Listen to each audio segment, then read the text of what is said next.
What's going on, football fans? Welcome back to another episode here, breaking down the Super Bowl of the Eagles, and we're gonna go take a look at Miles Sanders here in the biggest game of his career, in the probably the most pivotal point in his career in terms of he's going right up to a contract extension talk, free agent period here. So this game was pretty vital in terms of whether or not he should actually get paid and delivering in the big time spots.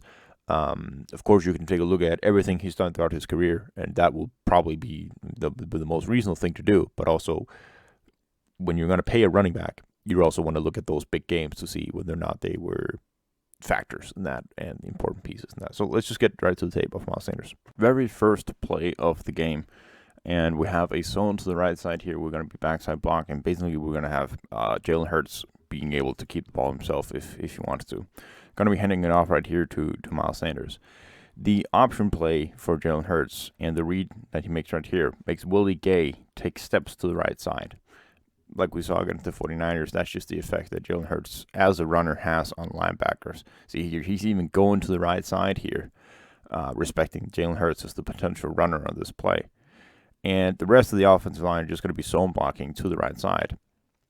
Now, what do we have initially of the read right here inside? So when we're running that zone, basically we're all keying on is running back reading outside in. So as soon as he gets the ball right here, he's going to be reading from the outside in, finding the one gap that he chooses the best, cut upfield and hit that. So right here, when he gets this look, he has a linebacker all the way shooting to the outside. He has a massive gap right here in the C gap. 5 yards between the defensive end who's being blocked by Jordan Mailata and everybody else. In the middle here, we have actually not the worst option as a backup plan if you don't like that C gap opening lane, which you should. I mean, it's a 5 yard open lane. This shouldn't be hard. You have a linebacker going away, hit this right here. If not, then you have a really good seal block right here between Landon Dickerson and Jason Kelce. They're smothering the defensive tackle. He's being removed. Jordan Mailata has full control of 56. We have Landon Dickerson up on Nick Bolton. This gap right here is also very manageable. Just go right through that. So either you can cut up here, you can cut back here. You have the massive C gap lane. You have a B gap that is wide open as well. But for some reason, Miles is choosing to go outside. He goes all the way out where there's not a single blocker inside and fumbles the ball on contact. So indecisive and poor vision and shit ball control on this play. Next run is a zone to the right side. We had actually a pretty big gap in between the first run and the next one. I think Miles went to the blue tent after the first one. So here we'll have another zone. Everybody here moving to the right side of the offensive line to begin with. And everything looks pretty coordinated. We're going to have Willie Gay blitzing up the A gap right here. He's going to have a pretty good inside move on Jason Kelce. So when an offensive lineman gets beat in the zone blocking game like this, when they get to the outside of you, you want to drive them upfield as much as possible because they already have the momentum. They won the outside. So what you're going to do then is you're going to push them as much as you can upfield to kind of eliminate them away from the running back. So it's up to Miles right here when he's reading this to see that like going backside is not going to help him at all because that's where Jason Kelce is going to be beat. Also, he's going to have the outside guy coming to that side, and everybody else looks pretty coordinated right here. I mean, you can go on the ass side of Jason Kelce and still have a pretty good opening, gain at least a positive yard or two, if not more. So again, you're reading it from the outside in, from outside here. You got this looks good. This looks like a lane you can run behind. This does not look like something you want to cut back at. You want to continue right up here with Isaac Seumalo and Lane Johnson, who are in control of their blocks. And for some reason, he decides to cut back right into Willie Gay, who beats Jason Kelce on the block. Take a look at it from the wide view here. Even Dallas Goedert's like, just run that way. Run the way we agreed. Really a decent run here. We got the outside power.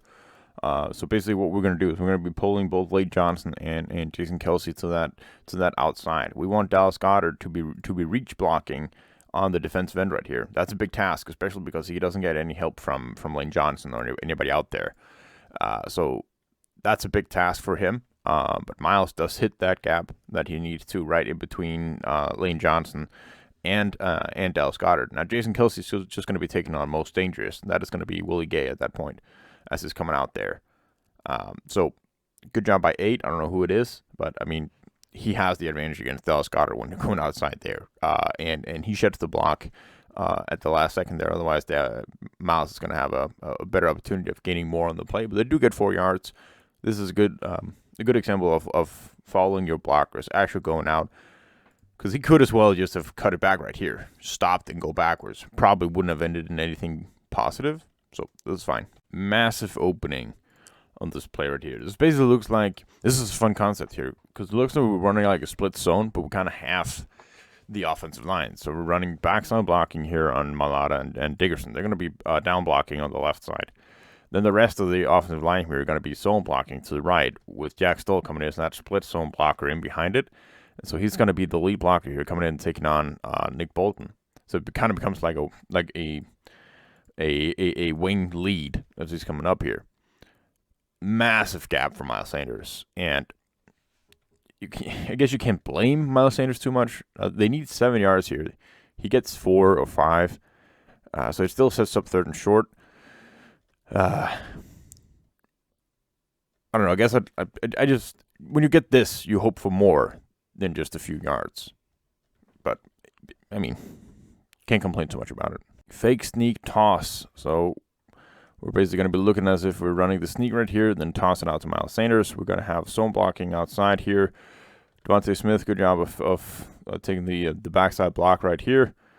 And when you're in this situation right here, you need 1 yard, half a yard to get the first down. You have Dallas Goedert taking out the cornerback.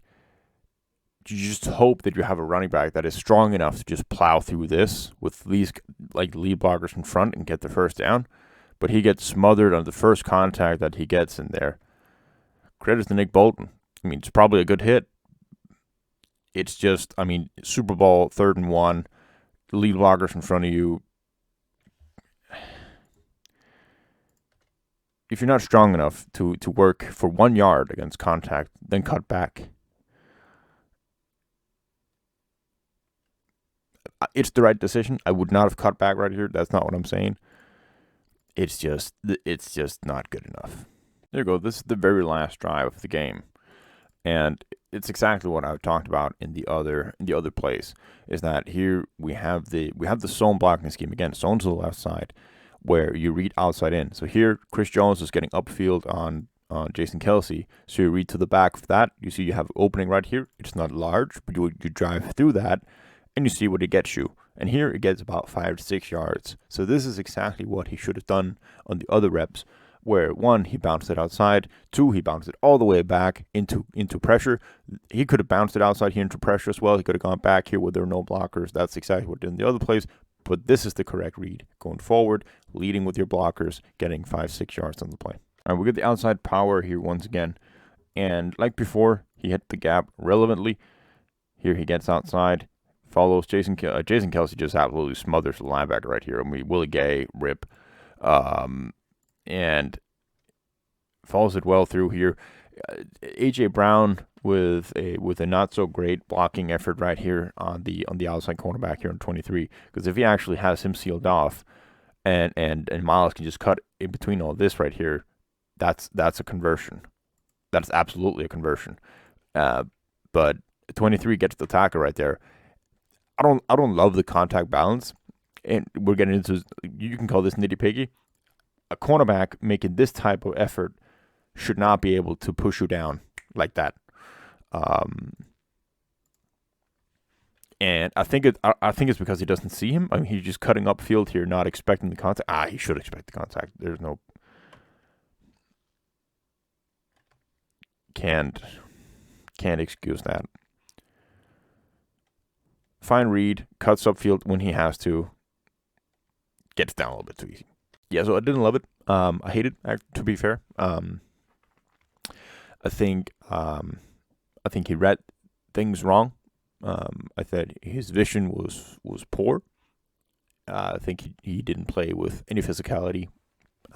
Not getting those short conversions. I mean, that's kind of the thing with the quarterback sneak. Eagles have to run that play because they don't have running backs that are physical enough to actually get that, or at least Miles Sanders isn't physical enough to get that. That third down one fake sneak toss outside where he doesn't pick it up, it's just not good enough. Contact balance isn't there, in my opinion. Could have been like a ton better. So, yeah, I think the Super Bowl here solidified that the Eagles need to look elsewhere. Maybe that's an overreaction to the Super Bowl here, but there's no way in hell that I want to pay that I would pay Miles Sanders anything other than maybe $5 per, like $4 million, $5 million per year, maybe. I would much rather look to actually upgrade to where you have a weapon, because Jalen Hurts' rushing ability and the way that he has linebacker stalling, you saw in the play with Willie Gay where he's going opposite side. If you saw the video against the 49ers, you saw exactly how he impacted Fred Warner and Dre Greenlaw.